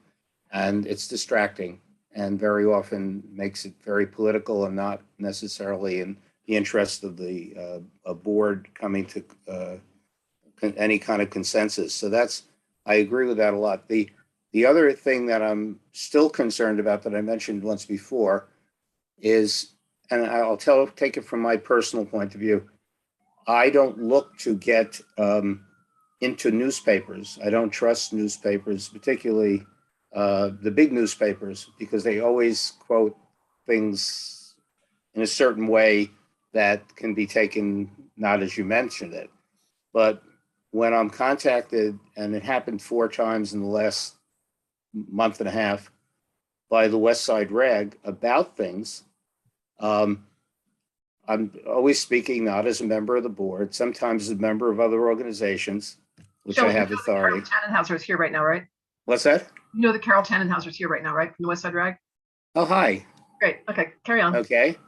And in general, they're respectful, okay, of it. And sometimes they may not be aware that there's an issue there or that there's an issue at the board. So I'm being identified as a member. But the key thing that bothers me is that I don't have to call the chair of the board and tell them I spoke to someone from the West Side Rag about something, unless it's something currently that the board's discussing, and I'm discussing my point of view as a member of the board. And I think it's nonsense to think that you have to report to the board chair about what you do in your non-board life. And some people may not see that because they may never be in that situation or rarely be in that situation. But we were members of the community before we were members of the board. And we have a right to express ourselves. It's our freedom of speech. We have to be very careful not to let people know that we are not speaking on behalf of the board, but to report to the chair, it doesn't make any sense. It's like reporting to the principal that I went out on a field trip, on my own, that the school's going to go on because you ought to know it. No, you don't have to know what I'm doing in my personal life, as long as it's not expressed as a part of the board. So I think that to me is just irrelevant. And believe I will never call the board chair to tell them that unless I think it's something I wanted to share with them, because it may be useful, but not because I have to. It just seems so wrong. Thank you very much. But and that's any board chair, not being per. Yeah, thank you. Just taking a second to look at this. Okay. Ken? Yeah, on speaking to the media, first of all, I just don't know what the problem is. I think we should always look first at, before we change anything, what's the problem that we're trying to address? I haven't noticed a problem under our provisions in the current bylaws. This idea that we have to speak as one voice somehow, that nobody, or that when a community board member speaks, that people are going to misinterpret that and think they're speaking for the board. When a city council member speaks, nobody thinks that they're speaking for the city council. It's a group of, 52 people, and they all have their own ideas. It should be the same with our board. And in fact, you could even argue that allowing people to speak helps our project of spreading the word about the community board to the community, because the more people who get quoted, and frankly, the more discussion there is and controversy, the more the Community Board 7's name gets out there and people hear about the board, and that's a good thing. So there's a real upside to having as few restrictions as possible. Okay, thanks very much. I'm going to just take a quick moment to reply to both Shelley and Ken and say that, Shelley, I think it's great that you're talking to the press a lot. I hope to have that opportunity at some point in the future when our book comes out. But I will say that I'm taking a quick look here, and it says about, it doesn't say every time Shelley Fine, who's really popular, gets called by the press. It says about board business. So yeah, as the executive director of WISFISH, you probably got a lot of calls about the West 103rd Street project. And yeah, every time you talked about that, I don't think it's too much to ask. It's not me personally, but I think the task force talked about this a lot. And the task force does not think it's unreasonable to ask you to let the chair know that you're speaking about this to the press. So it's not like every time Shelley gets called to ask about something else. It's like if we're actively, it's board matter, okay? And then Ken, nobody's talking about forcing us to speak in one voice. That's kind of silly. What we're saying is that the board chairperson who's been duly elected by the board is the sole spokesperson, the sole authorized spokesperson of the board. And if you want to talk to the press, you have every right to. You just don't have the right to speak on behalf of the board. And we all know the examples when this has happened, and it's not good. And there's been a lot of discussion about this at steering and in other venues by people that are very upset about it. And we all know the situations when it happens. Roberta, you want to say something? Can you unmute? When I was chair, and I did not know that something happened, and I would be, it's just a simple respect for the position of the chair. So there were several occasions when I was blindsided that something appeared.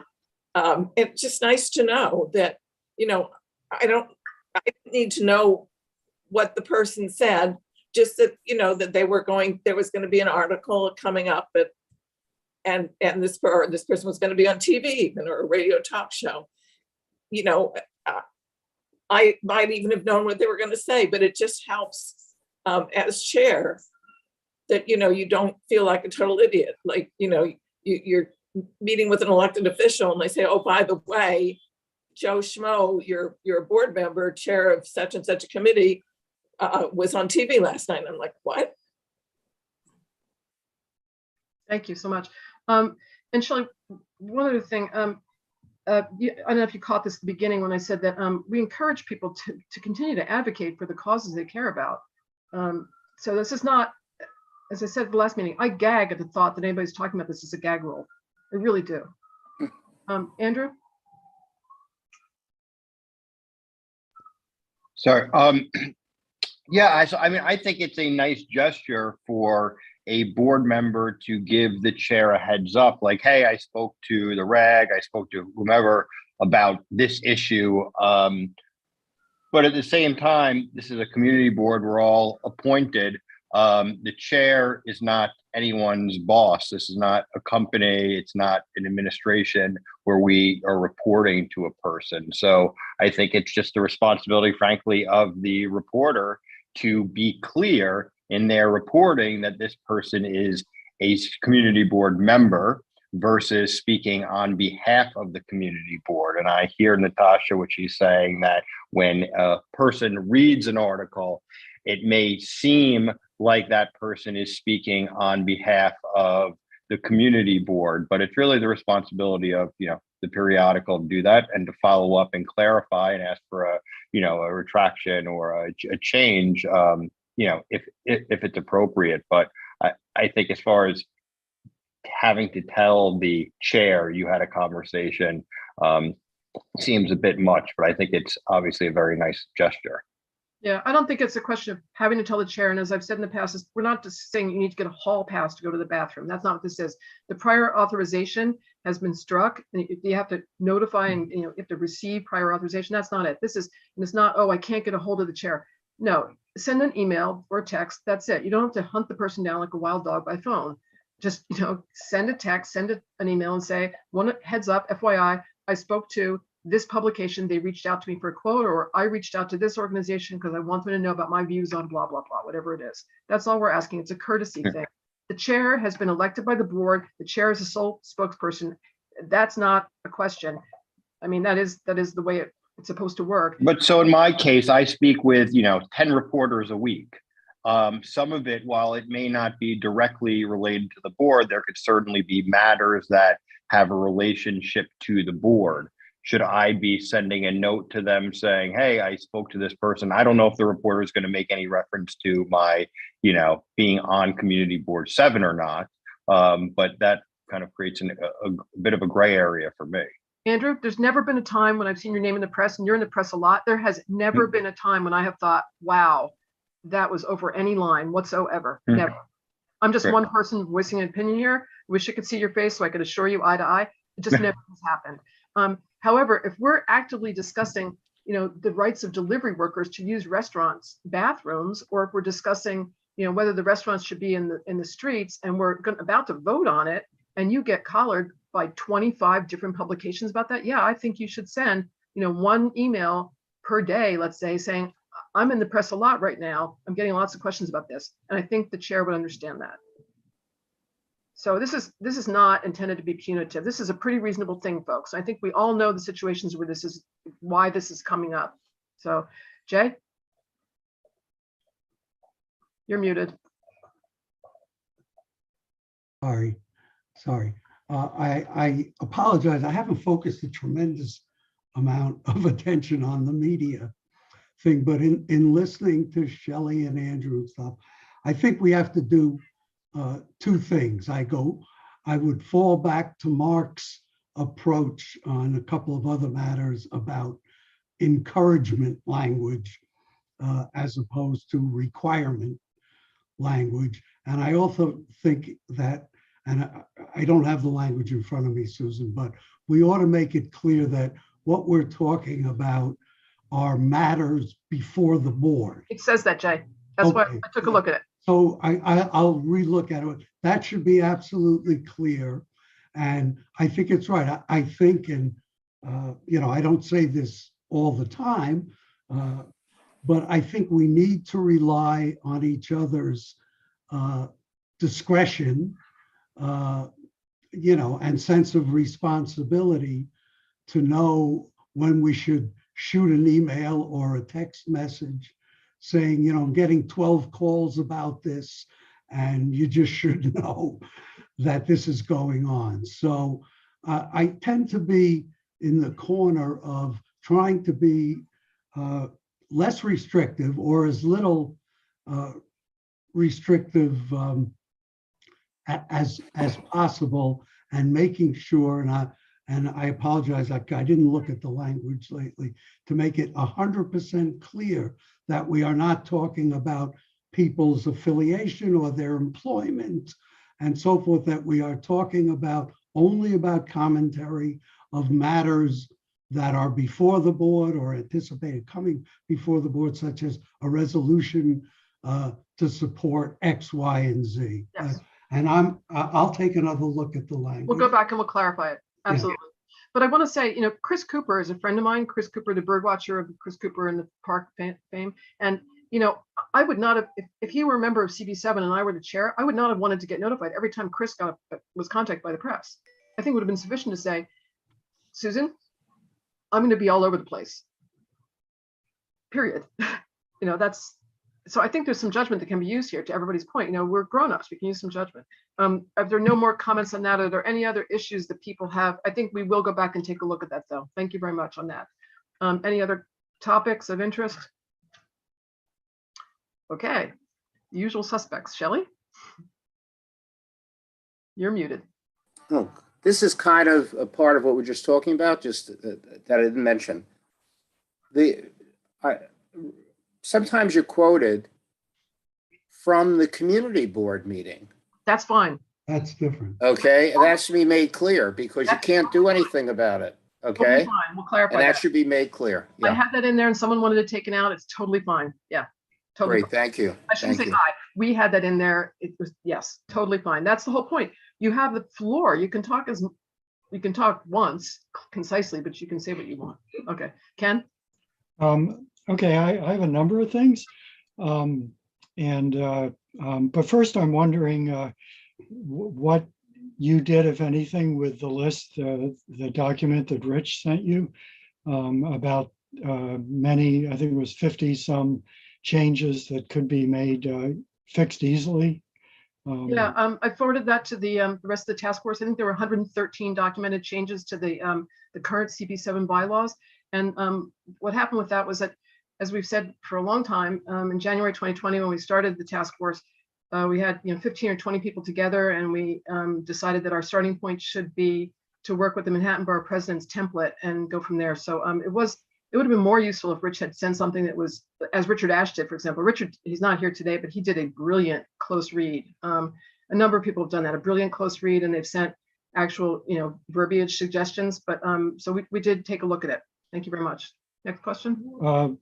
Well, so you've taken a look at it. You're not going to take any action on it? No, of course we did. Some of the things that were incorporated were things from that. But so if nothing has been incorporated so far, then you're not going to incorporate it? Ken, I just said some of the things were incorporated. Did you not hear me? Yeah, so the ones that haven't been incorporated, you don't plan to incorporate? Do you have specific suggestions, Ken? Yeah, I've got about, 45 of them. Ken, that's obnoxious. No, it's just the truth, but I can start with a few. Why don't you try? One of them is. Can I just say that this doesn't seem particularly collegial. You have my email address, you have my phone number. You could have sent something in. Everybody else has done that. Rich sent the list to you. I didn't think I needed to resend it. Rich sent the list to you. The task force took a look at it and we made a decision about it. Barbara, do you want to say on that? Also, that list had a number of inaccuracies and things that had been changed long ago and removed completely. Okay. So what, well, just generally, I just don't understand what the rush is on this, getting these bylaws passed. And there's no rush. We've been working on it since January 2020. We've been over this. Well, some people have been working on it since then. This only became really public about a month or two ago. That's not true. Do you have other comments you want to make for the first time, Ken? I'm wondering what the rush is, because there's no rush. I don't think we're going to get through the concerns that a lot of people have in the next 20 minutes and then a few questions in June. There is just not enough time. This is really high stakes stuff. Do you have specific suggestions? Yes. Okay, what are they? There was a provision in the old, as I mentioned before, in the old or the current bylaws, they're still current, that any member of the board may present a resolution to the board, provided they get it on the agenda early enough. Why is that? That's in there. That's been incorporated. I can't tell you off the top of my head where it is. These things are really time consuming to research, but that's been woven in. What's your next suggestion? And I'll go back about that. I didn't see that in the current revision. I'll give you, excuse me one second. I'll give you a specific example though, particularly between you and me. At the most recent Transportation Committee meeting, you proposed a resolution for something that wasn't properly noticed. And so we couldn't have a vote on it. And so what was said was that it needed to be properly noticed, and then we could have a vote on it at the next month's meeting. So that's a good example of how you can't just bring something up from the floor. It has to be properly noticed. Open meetings law is really important in that way. What's your next suggestion? This is a little bit different, what I'm suggesting, but there's language that got removed that says that committee chairs shall preside over committee meetings. Why has that been excised? I don't think that's been removed, but I can take a look at that. Your next suggestion? there's a provision that was removed that. Could you do me a favor, Ken? Yep. Instead of focusing on remove, could you do it in terms of things you'd like to add? Because that's really, we've all been taking a look at this draft now for 6 weeks or something like that, and everybody else is working off the draft that we're all working on. So rather than going back to the CV7 language, if you could just make suggestions in terms of things you want added, that'd be great. Mhm. Well, one thing that I thought of recently is that we seem to have a loophole in our process on removing board members. We have a very painstaking and careful process on removing a board member involving a vote of the steering committee, and then a recommendation of the steering committee, and then a vote of the board. But now it turns out that a chair can, with some members of the executive committee, can recommend to the borough president that a board member not be reappointed just by a letter on community board stationery.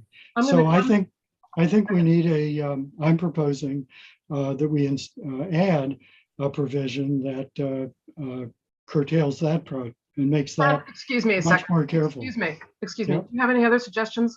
Well, I'm proposing that. Okay. Do you have any other suggestions? Well, let's talk about that.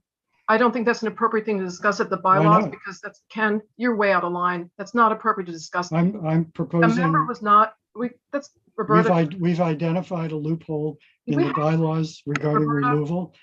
And I could just interject. The borough president has the right to remove a board member on his or her own, with or without any comment from a community board. And it has never happened. It only happened once. And that was someone who was very insulting to Mark Diller when Mark Diller was chair. And the borough president removed that person. Otherwise, there have been other mechanisms. So it's never happened. So what I'd just like to say, Ken, is that this is the bylaws committee right now. If you have comments or questions or things aspersions you'd like to cast on anybody, I'd suggest that you take them up directly with the board chairperson, Stephen Brown, or you contact the borough president's office. Or you talk. I'm suggesting in addition to the bylaws. I thought I'd come to the bylaws committee. Yeah, okay, we'll take that under consideration. Thank you very much. Barbara, do you want to talk? You're making an accusation about our chair and an action that you think that he took currently, and you have no way of knowing whether or not that is the case. And frankly, right now you're in violation. And right now you're in violation of the current bylaws, which talk about collegiality and respect, Ken, and I'm really losing my temper. It's just a hypothetical I brought up. It's obnoxious. Mark? Hi, thanks. I wanted to add a couple of other points, but please let me clarify that the board member who was who took a very personal interest in something that he thought I said that I never said. I was asked when chair by the then borough president's office whether that person should be reappointed, and I said that you will get no argument from me because it's the borough that's absolutely. So when Roberta said that he was removed because he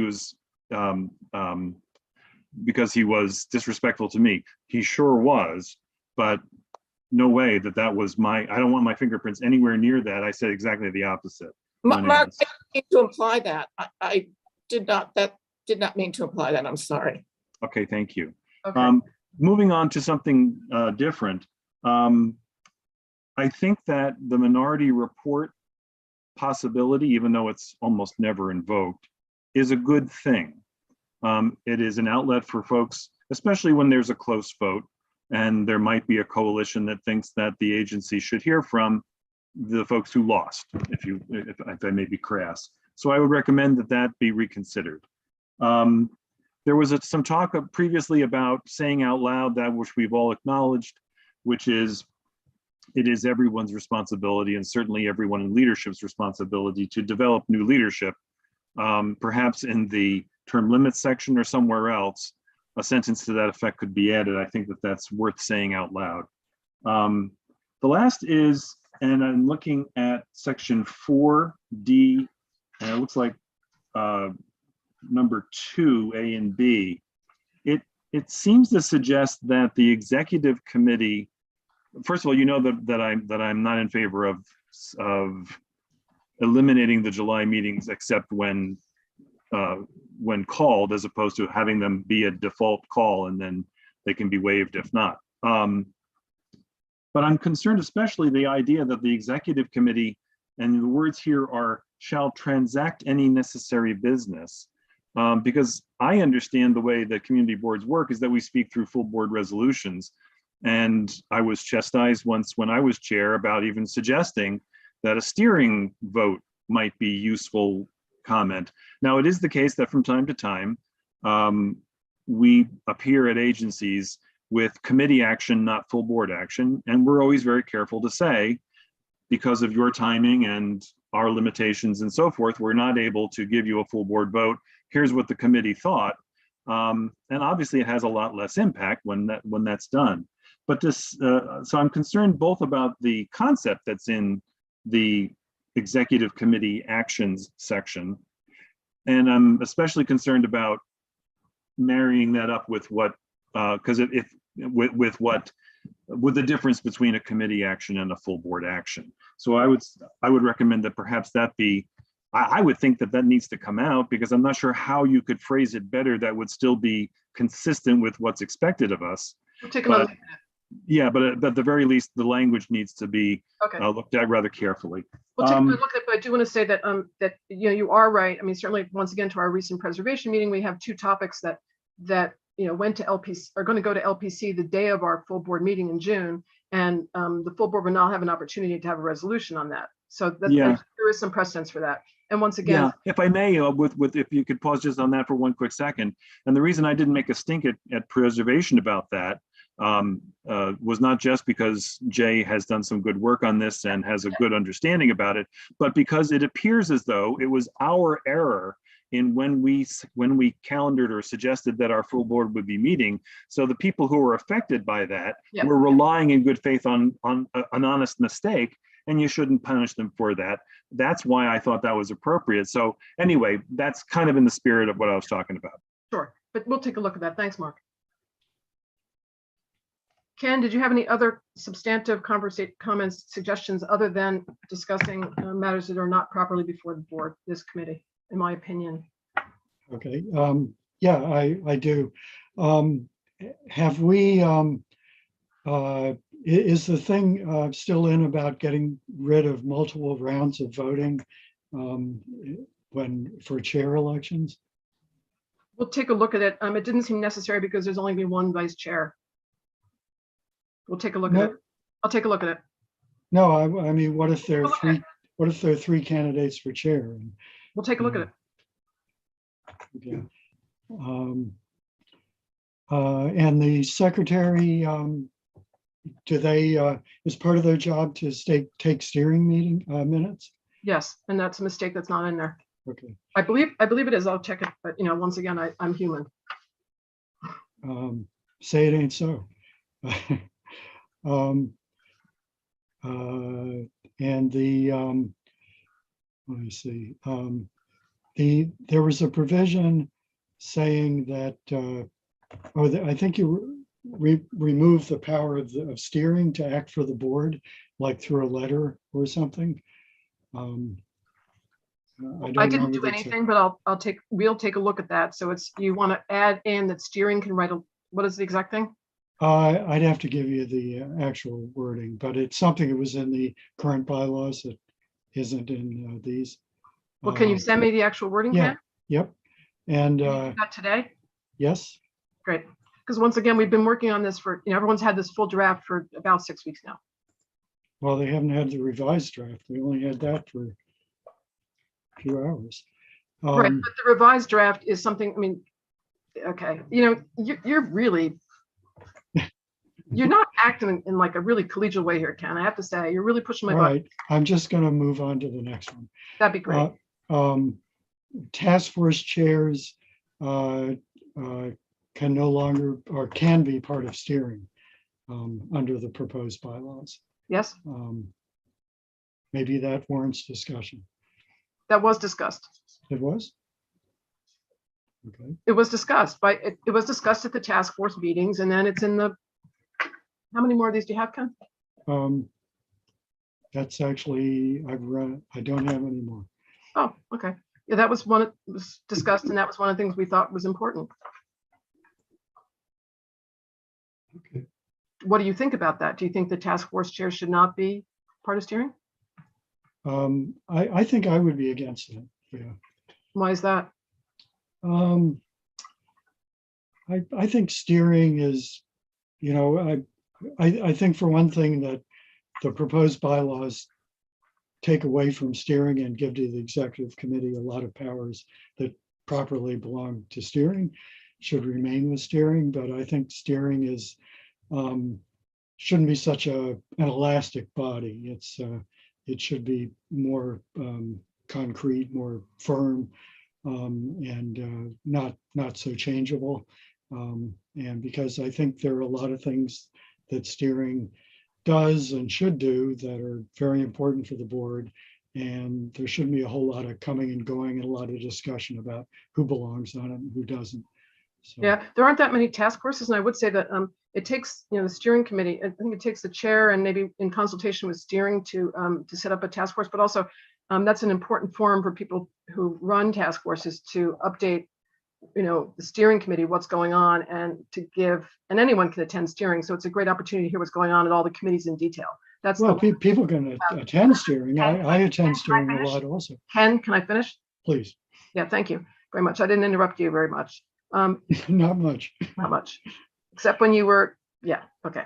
You know, it's important that members of the board have an opportunity to hear reports from every chair of any committee to hear what's going on. And so to have the task force chairs, and right now, I believe, Roberta, we only have 2 task forces, right? It's, well, 3 if you count the budget committee. Right. No, budget committee is a standing committee. Okay, so it's simply seniors and Great. Bylaws, senior, and the communications.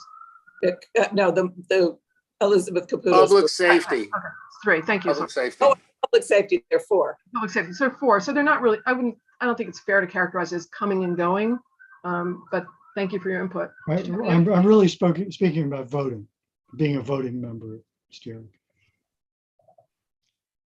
Interesting point. I think in the past, task force chairs did not vote at steering at one point.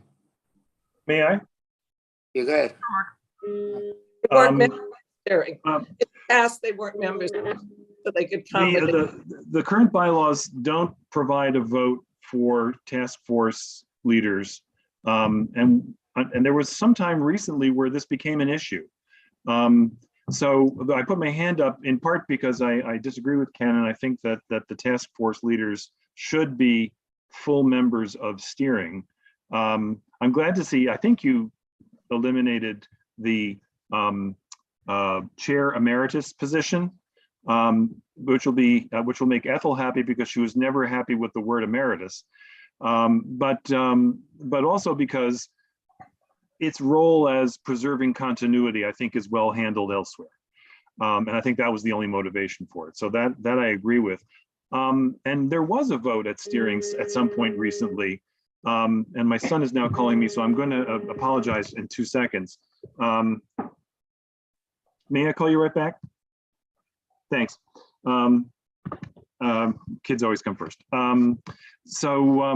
So I agree that the task force leaders should get a vote because they're doing important business of the board, and to exclude them from a vote on those rare occasions when there is a vote at steering that's that close is important. That also kind of brings up something that I wrestled with when I was chair once upon a time, which was, what exactly is the vote at steering? Is it by committee, or is it by, because there are a lot of committees with co-chairs, and at least in my first term as chair, there were more than a few occasions in which the 2 co-chairs didn't agree with one another. And so what do you do with that? Do you say, do you just take a head count vote? I'm not sure I have the right answer for that, but I think it ought to be clear whichever way you want to go. What is the quorum? I think the quorum is the committees, not the per capita head count. But then within that, does transportation nullify itself if one thinks yes and one thinks no? Again, I know enough to ask the question, but I don't know I have the answer to it, but it ought to be clear. Thank you, Mark, for sprinkling some pixie dust on the whole situation. Okay, we'll take a look into that and come back on it. Jay? To Mark's point, I think a committee is a committee is a committee. If it's a steering committee vote, it's a steering committee vote. If it's a transportation committee vote, it's a transportation committee vote. They function independently. They take up different issues. So I never viewed it as an issue, especially since you're not voting on specific committee jurisdictions. The two co-chairs of transportation can easily disagree on an HHS resolution if they want to. I don't think it's a problem. Great. Okay. I think it's a problem. I think they should all support every HHS resolution. Sorry about that, Shelley. If that's your birthday wish, okay, but whatever. Any other final closing thoughts? It's 5:55. We've been at this for almost 2 hours now. Any other new additional thoughts? Okay, so with that, I'll say that I really want to underscore that I appreciate all the people who have reached out offline to send in suggestions and comments. As you can see, there's lots of versions of all of this, and it gets a little bit daunting to answer the questions and do proper research on the spot. It's a very methodical process we've gone through, and so if you have additional comments, I would really appreciate it if you would send them, now, because you've had adequate chance to send them, and everybody else has. So if you don't like the bylaws and you don't want to vote for them, that's your privilege. But what I'd really like to ask people who are interested enough to come today is that at the June full board meeting, please do not suggest that this is being rushed, and please do not suggest that that this didn't need to be done or that it's just needs to be further discussion, because we've had lots of opportunity for discussion. So yes, Ken. Can you define now? Like tonight or I'm just wondering whether I can have a free evening. Yeah, in the next few days. Okay. Yeah. So with that, we'll adjourn. Thank you very much, everyone, for your Thank you. Thank you.